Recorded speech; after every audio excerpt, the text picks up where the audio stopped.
Hi and welcome to my next video. Today I got something really special for you. Today I got this Polaroid motorized one-time use camera. You may ask, why is it special? Well, you see, normally single-time or disposable cameras are made cheapest as possible. We will compare this one to Kodak models, and in Kodak models you have a manual film winding and really basic optics. And here we have a motor that will drive the film, so it's motorized. Here we have red eye reduction. It's a feature that we don't have even on reloadable cameras that you can buy nowadays, but here you have it. And here we have superior lens. I don't know which lens is superior and which is not, but as you can see, I hope this lens is f divided by 8. And with modern single-time or reloadable cameras, you normally have f divided by 11 or maybe 10. So this thing looks more like not advanced but good, fair reloadable camera, except you cannot change the film, or maybe you can. So let's open it. Let's compare it to Kodak single-time use cameras, and after all, let's try to reload it. So let's go, let's take a look. What do we have inside? Yeah, and let's take a look at the package. Yeah, here we have specs, 800 film, motor, flash, and flash that will recharge from just one press of the button. You don't need to hold this button, which is really convenient. You have some superior lens. It's quite interesting. Okay, let's open it. By the way, I'm not sure if it will work because expiration date was 20 years ago, and film is normal C41, so normal color film. And because this camera is motorized, we need energy from the battery to drive the film. So if batteries are dead after 20 years of storage, or almost 20 years, okay, if batteries are dead, it will not able to shoot anything. But let's open it and let's take a look. So it's sealed, it's not open. Oh, and it seems like it will be a fail video, just because battery is not just dead, they're leaked, and I'm not sure if I will be able to clean it up, replace the batteries and use it. So I will put video on pause and try to clean it up. So here is what I got after cleaning, after a small initial cleaning. I not opened this camera yet, so I was able only to clean it here at the bottom side and a bit in the back. There was some labels here, but unfortunately it was wiped out when I tried to clean it. And here we have this little tab, pull before use, so it should be something like a battery insulator. So normally after I got this camera and pull this little tab, it should work, but right now after the batteries was leaked, I really doubt that it will work. But at least viewfinder is clean, the buttons are pressing normally, and maybe maybe we will able to do something with this camera. And interesting moment is the construction of camera itself. As you can see, here we have something like hinge. So this back cover, it looks like openable. And here we have sticker, do not open camera. Why? It's quite interesting. And let's take a look how this body is constructed in modern disposable cameras. Here 400DX from Kodak, and the construction is not on the hinge. The construction is just like it. You just press it, and after some clicks the body is solid and ready to work. And if you need to open it, you need to, let's say, unclip it, and inside you have almost nothing except really basic things. By the way, let's compare the mass of the cameras. Here I have another Kodak disposable. It's reloaded, so it has film inside, it has a battery inside. By the way, to use flash you need to hold down this button and wait for it to charge. Here I have kitchen scale, 120 grams in Kodak, and here definitely it's heavier, I think because of motor, obviously. So first of all, let's try to pull this little strip and see what happens. Nothing for now, but do we have some power? Let's try to charge the flash.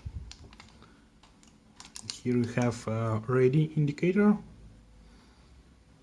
but nothing really happens because it's obviously discharged. So I will try to replace the battery and hope for the best. Stay tuned.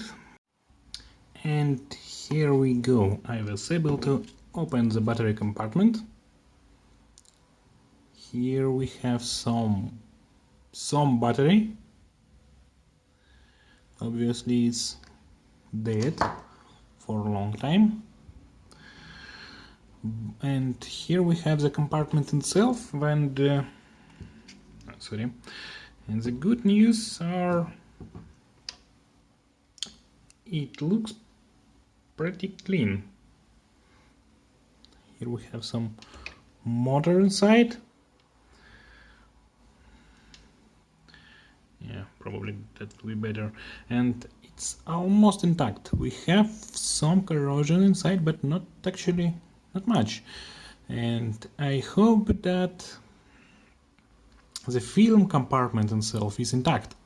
So let's try to install new battery. First of all, to clean the battery compartment, install new one, and let's see what happens. Stay tuned. So I cleaned it up, and as you can see, electronics is almost intact. One thing that is damaged is a capacitor that should filter our electric noises from the motor, and there are no electrolyte there inside. So let's install a new battery and hope that this will work. By the way, I don't see here something like on-off switch. So if you will put this in your pocket and accidentally press and hold the button, it will quickly shoot all frames available and film will be ruined. So probably, if we're lucky, it will work. But looks like no, we are not so lucky. Yeah, and motor winding is not working, flash is not working. Looks like it is unpowered, but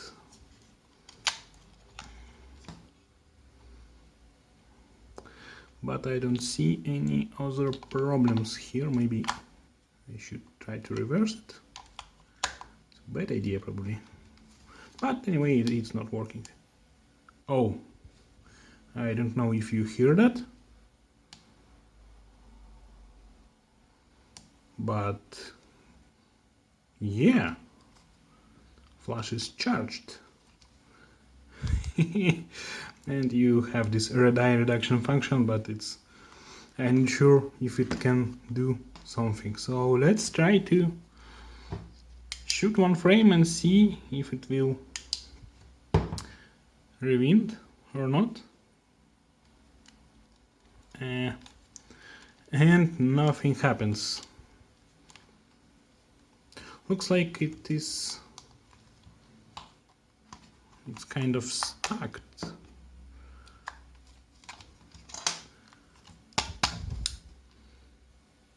No, unfortunately it don't make it.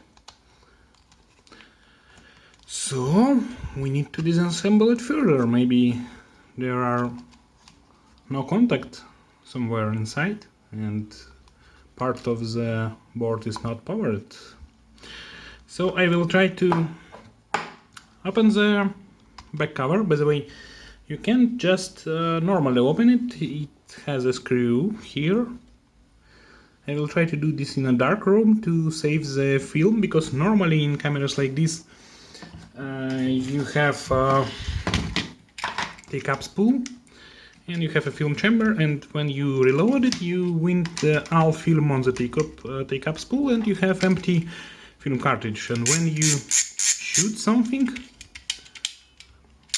you slowly winding film inside the cartridge. So if this is new and it has all of its 27 shoots there, this means that all film should be, I guess, should be there on take-up spool, and cartridge should be empty. So if I will open it, I will just ruin all film. So I need to open it in a dark room and wind all film manually to the take-up spool.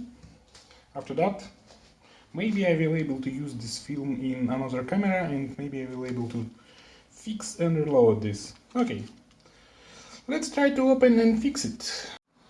So I was able to open this up in a dark room, obviously, and wind the film to the canister. Canister was here and our film was on this take-up spool. So yeah, the idea is when you shoot some photos, you winding film from take-up spool to the canister, and when you finish, our film stays inside the canister. So this is some like no-name film. There are no trademark here, only process, 27 exposures and 800 ISO. Also interesting is here we have DX, so it should be DX coded, and I can barely see something like DX here. Probably this film will be recognized by cameras with the DX code reading. So now let's take a look. What do we have here? Where is my light? As you can see, the shutter is stuck in the open position. It was after when I put the film out. As you can see, it's inside is pretty common, but modern disposable cameras are disassembled like this by just removing the part of the frame, and here we have normal hinge like in normal reloadable cameras. In other aspects they are pretty close to each other. Here you have wheel that will cock the shutter, but for some reason here this wheel will spin and spin and spin and will not stop. Here it will spin for a while and then it stops. I cannot rotate it anymore, and when you press the button, shutter will fire. But here it will spin and spin and spin endlessly. Probably the shutter is cocked by some other mechanism, by the motor, and this mechanism is not working. As you can hear, when you kick it up and press the button, there will be some click. Maybe.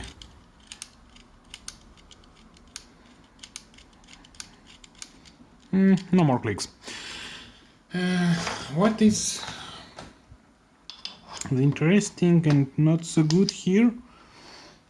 Here you have something, here you can see something like, I'm not sure if you can see this or not, like a glue or some liquid. So probably electrolyte from the battery gets there and did some damage there.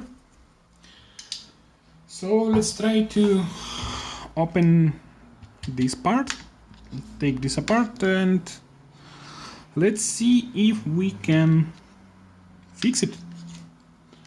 Let's try. And by the way, I forgot to show you one interesting part. This is a film roll from this disposable camera, and as you can see, it's a clearly normal film roll without any special toothed head, like with Kodak cameras you have special roll with 8 tooth here, but here you have completely normal roll. So if I will fix it, probably reloading this camera will not be a problem at all, but I need to fix it before, so let's try. So it seems like this will be the end of this video. It was not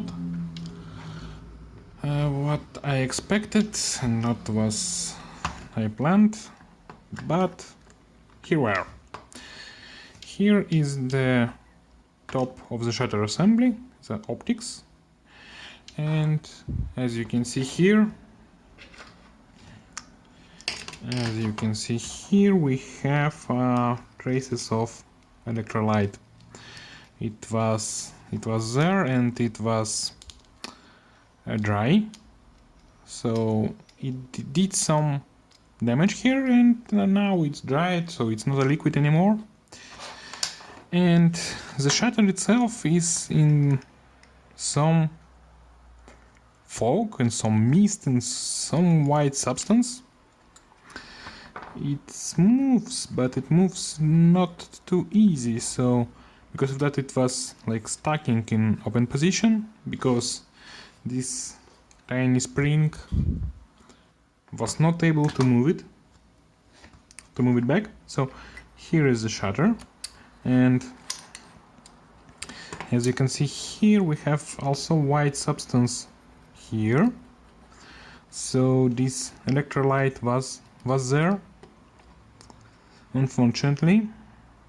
And we have a group of electric contacts there. So how this basically works is when you press the button, it will just wind the film. Film will keep this wheel spinning, and after some time it will cock the shutter and will send a command to stop winding. It will disconnect the electrical path, but it seems like because of this corrosion, you can see also traces here, so it seems like because of this corrosion, this chemical corrosion, it just not starting winding, so it's too badly damaged by this caustic substance. Maybe not the substance itself, but fumes of this substance, because contacts more or less okay, so metal parts more or less okay, but we have some stuff here, and it seems like some stuff inside.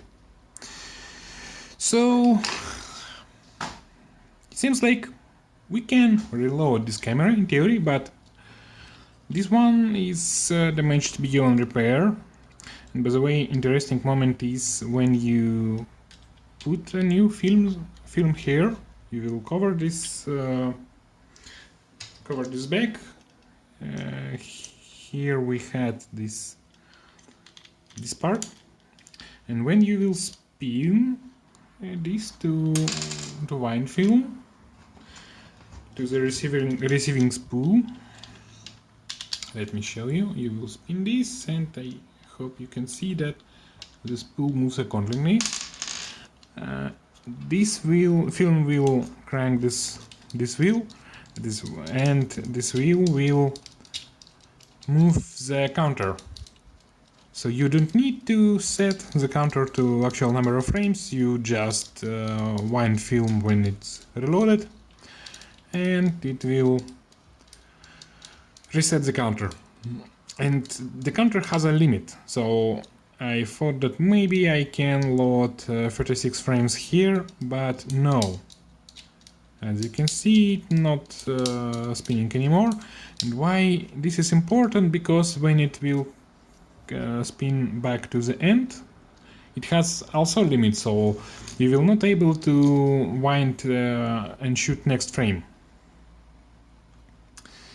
So it seems like that's it, unfortunately.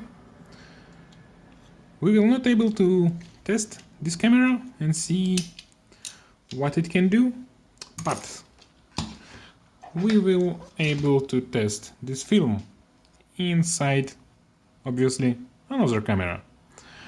But I think not inside my Pentax, because I'm afraid that some corrosion substances may be there. I have an idea. Wait a minute.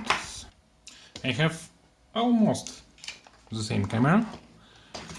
This reloadable Harman.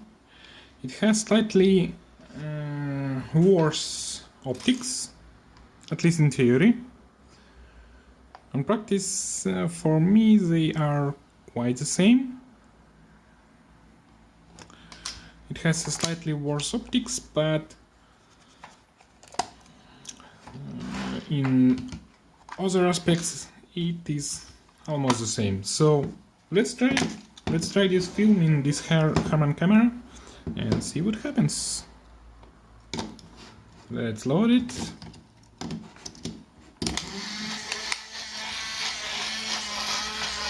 Oh yeah. Let's cheat it a bit.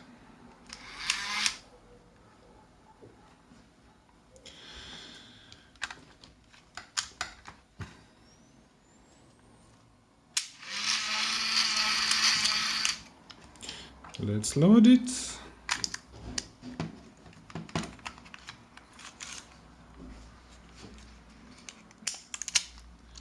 And see what we will get with this film in this camera. Okay, it's ready. So let's try it. Finally, we have some results. I decided to develop and scan this film at home, and as I figured out, I have a pretty modest scanner. So we have problems with colors and maybe a bit dim picture just because of my scanner. Here you can see first shot from this film roll, and yeah, colors are changing, and this is because of the scanner. But also, as you can see, grain is just crazy here, and frame is hugely underexposed. And actually, this grain and underexposure are present on all or almost all photos. But actually, I quite surprised that something we have something. This was ISO 800 film, and it was 800 20 years ago, storage conditions was uncontrolled, and we still have some images when we put this in disposable camera, which requires about maybe 2 or better 400 film for sunny day. So the fact that we have something, for example, here we have a picture that I took at evening, so we have almost no information in the shadows because the frame was completely underexposed, but we have some information in the lights, and we have more or less adequate sky color. So that is quite impressive as for me. So yeah, all pictures that I took at evening was almost completely ruined.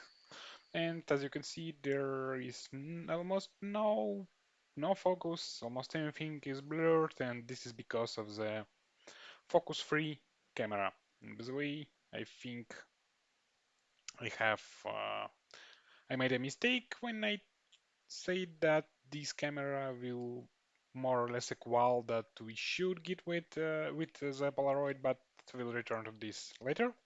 This is the first frame, so this was exposed to light when the film was loaded.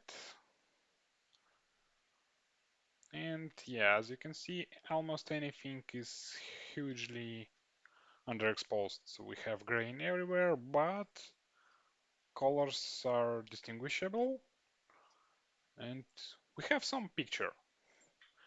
Not a good quality, but this is mostly, not mostly, but this is also because of the cheap disposable, reloadable, but kind of disposable camera.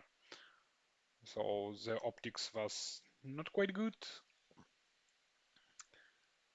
but probably if we use this film with normal camera, with exposure control, with non-fixed focus, probably we will have something. And what is this? I have no idea.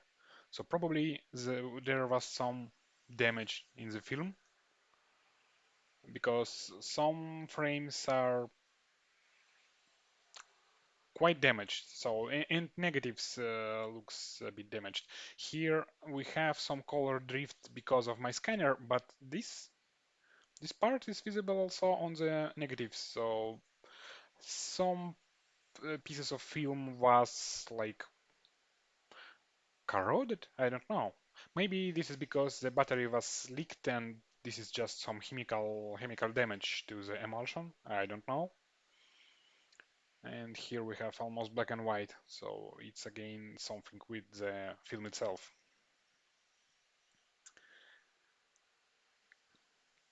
But in general, again, I quite surprised that we have something.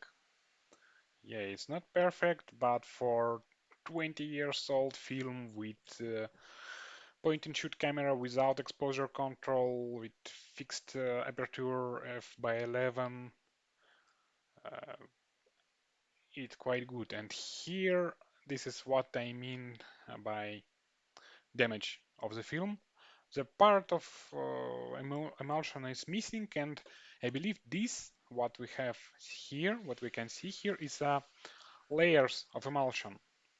They like dissolved one by one, probably because of chemical agents from battery was on the film.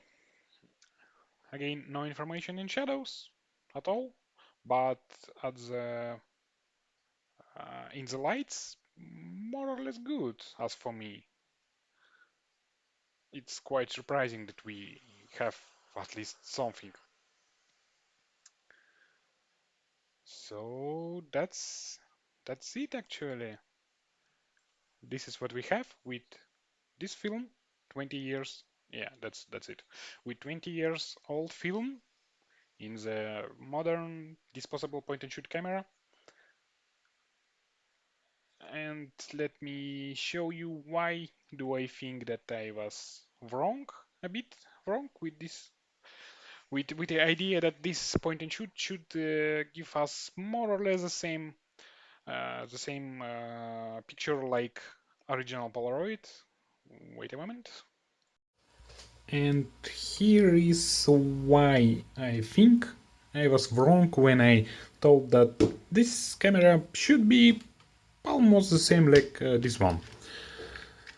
This is a remains of that Polaroid that I was not able to fix. We interested in film plane, so here we have a film, and here we have a back cover, and here we have a film plane, film table.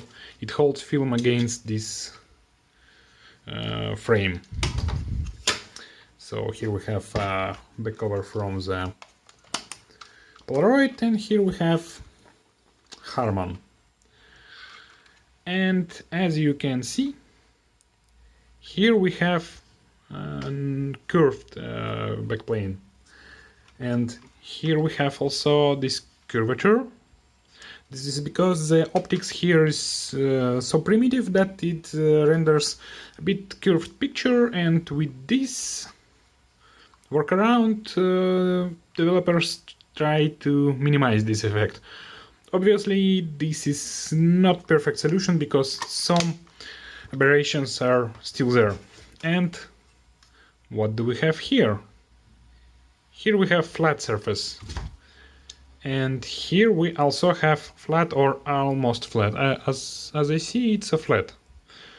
So here we have some different optics that renders a flat picture that have this aberration compensated. So because of that, I think this Polaroid should have better picture than modern disposables or reloadable disposables or something like that. And while I filmed this video, while I take the photos, while I developed the film, and so on, I found another one, literally one, for all eBay. It was just one, and I bought it, and it came here. Ta-da! Exactly the same. Motorized, one-time use camera, film with ISO 800. You can put the video on pause and take a look.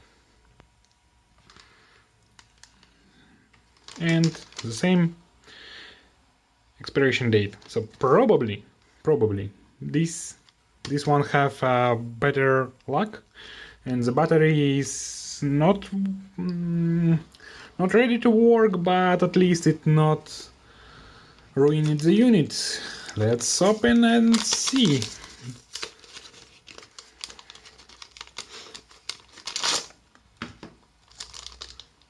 And I'm not sure yet, but unit looks clear. Probably this one have a better luck and it will work. I really hope that it will work. So yeah, it looks pretty clean. 27 shots loaded, and maybe it's ready to work, maybe not. So let's remove this insulator.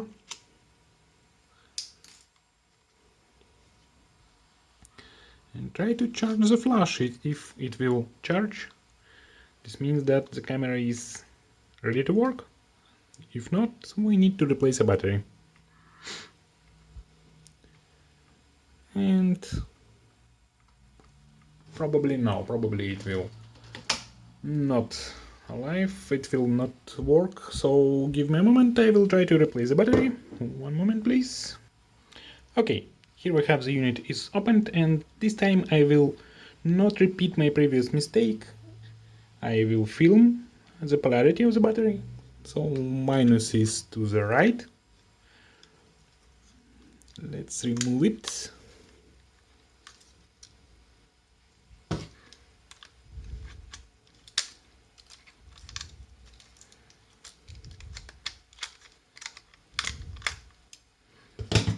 And it's not leaked. We have some luck here, it's not leaked. So unit is at least undamaged. Here we have a new fresh battery. let's put it there and give it a try. Oh, whoa, whoa. Whoa, whoa. It's alive. We have some lives there. Let's try to charge the flash.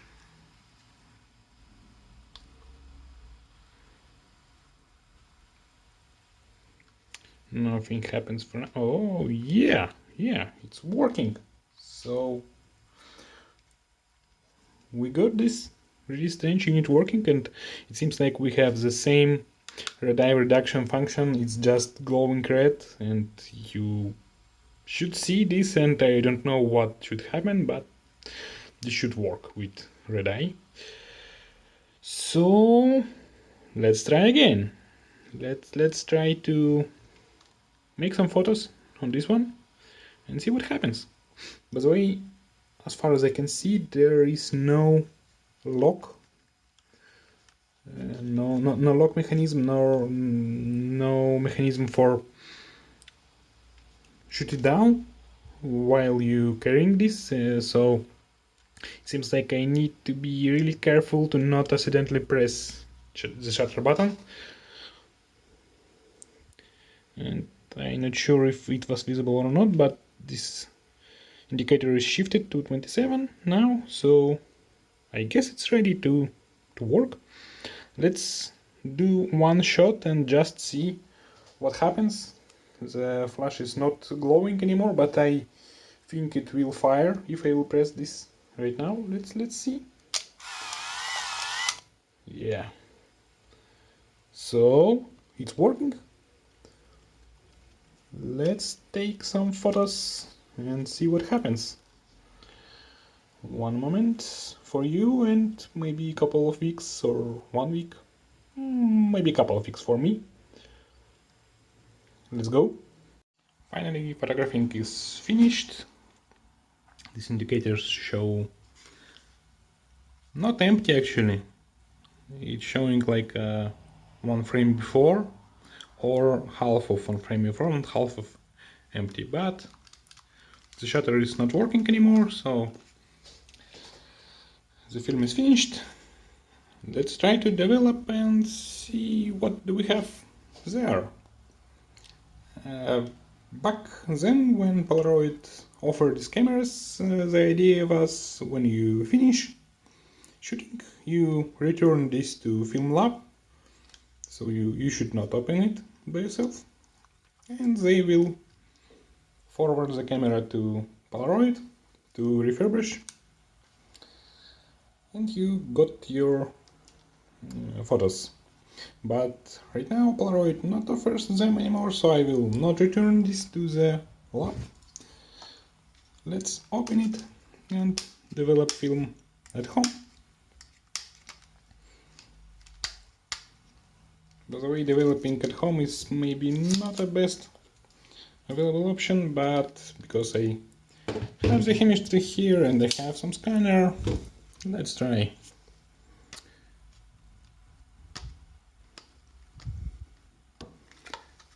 It's impossible to open it without damaging this label, unfortunately. So I will need to make some cuts. And let's try to open it. Not yet.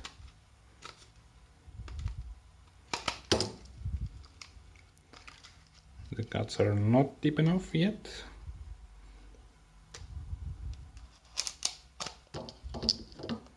Okay, bottom part I guess done.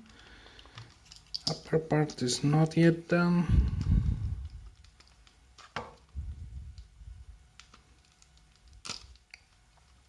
Yeah, so now it is a bit better.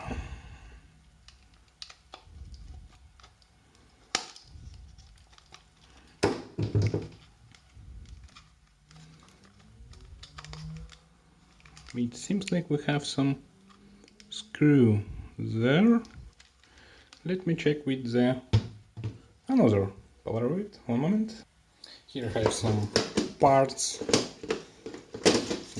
stuff from another camera, and yeah, we have a screw somewhere here. So we need to open it. Seems like I need to completely remove this label.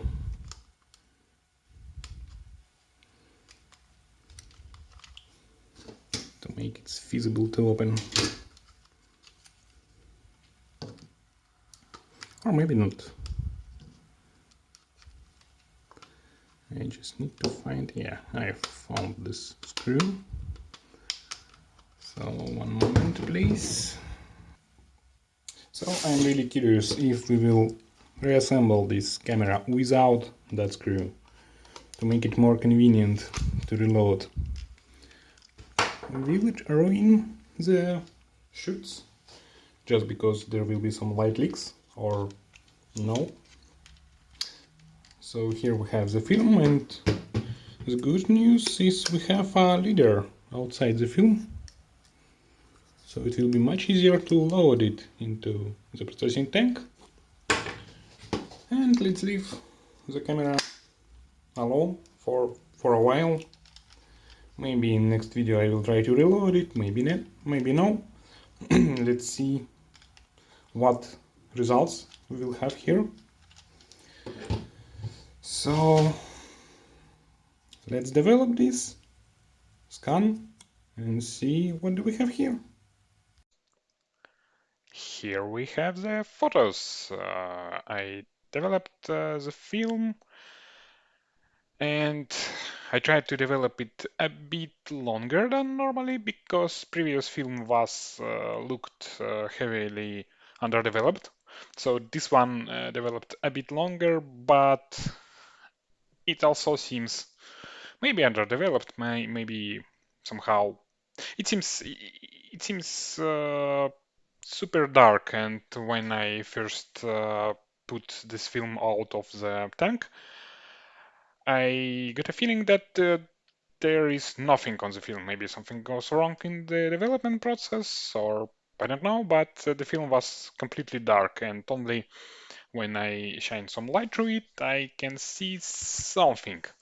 And my scanner also has a problem with getting some information. So as you can see, we have huge color imbalances here, and here we have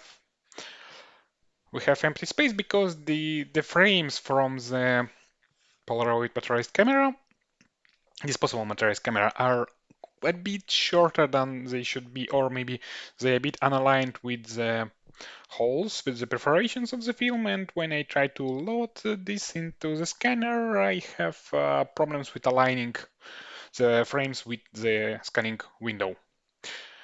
Okay, anyway, let's take a look. What do we have? First of all, when I did this shoot at the close range, we have everything out of focus. Let's try to let's try to see what will happen when we have something not so close to the camera. And as you can see, uh, user can make a mistake easily with this camera. This is a finger.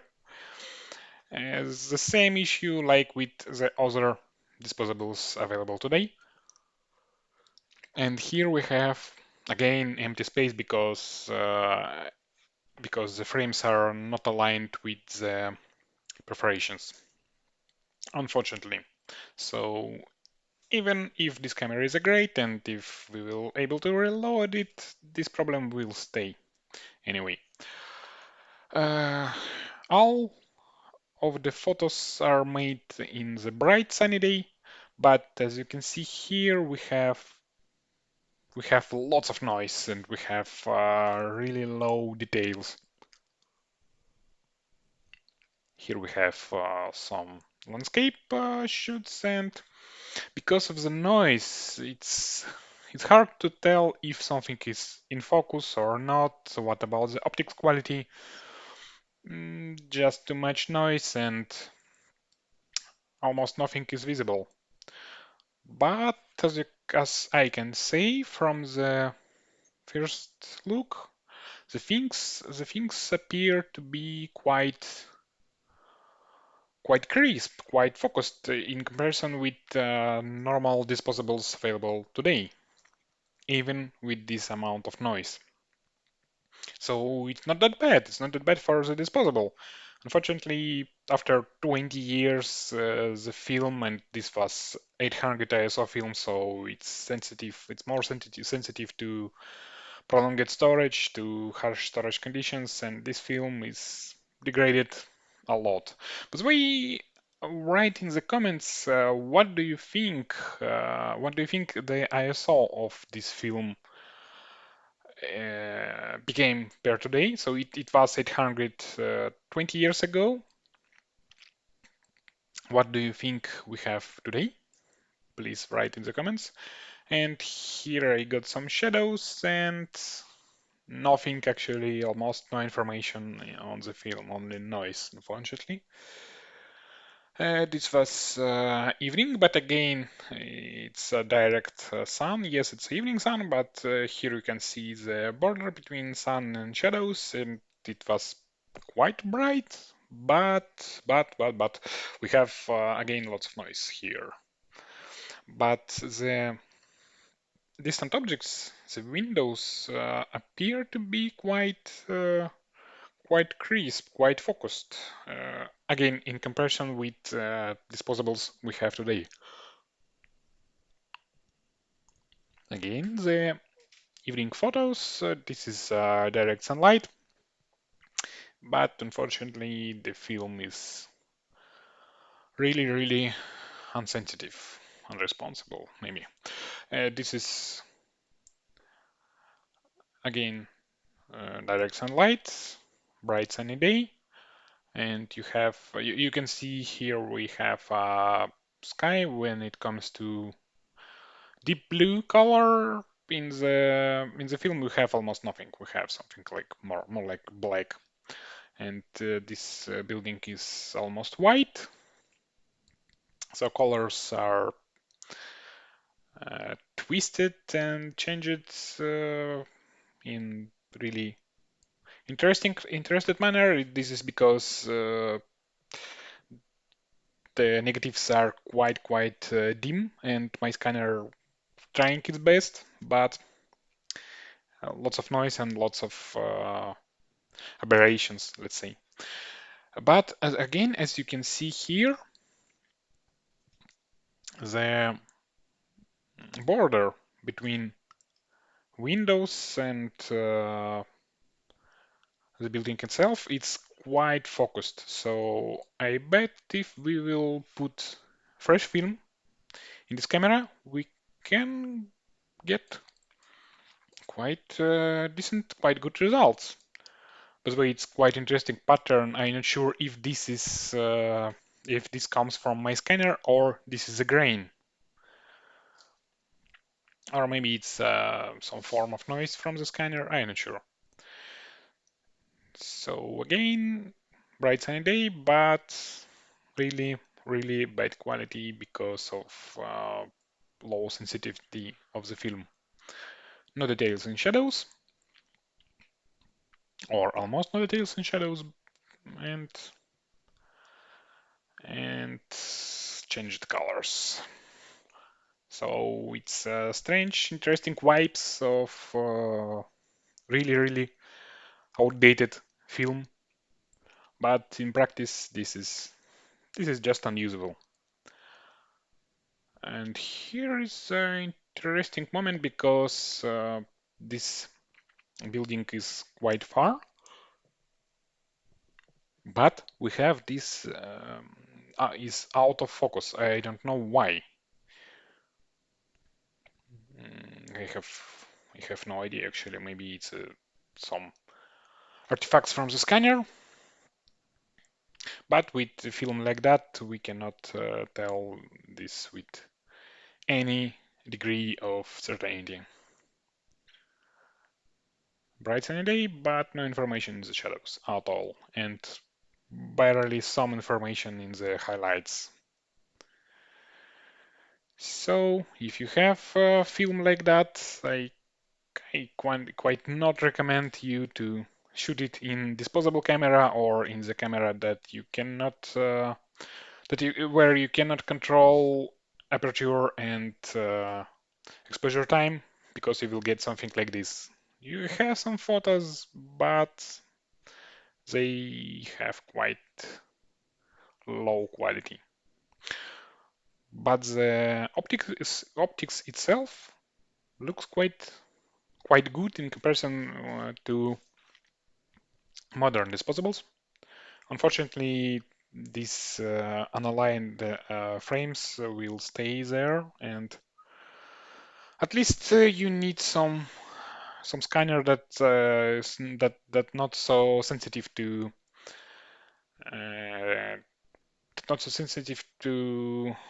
position of the frames. So maybe just a normal scanner with transparency unit will help. I'm not sure, but specialized film scanner will not handle this properly, unfortunately. By the way, here we have the sun itself, and this flowers was in a really bright sunlight, but here they also look a bit dim, maybe. So actually, that's it. That's almost it. The conclusion. This is quite interesting, quite particular, quite interesting, quite peculiar camera, but we cannot load 36 frames film roll there just because it will not shoot all roll. It has frame counter only for 27 frames, and if I understand correctly, this frame counter is hardly limits the number of frames that camera will take. So it's not about it will show something unrelated to remaining frames. It will just limit the camera ability to shoot.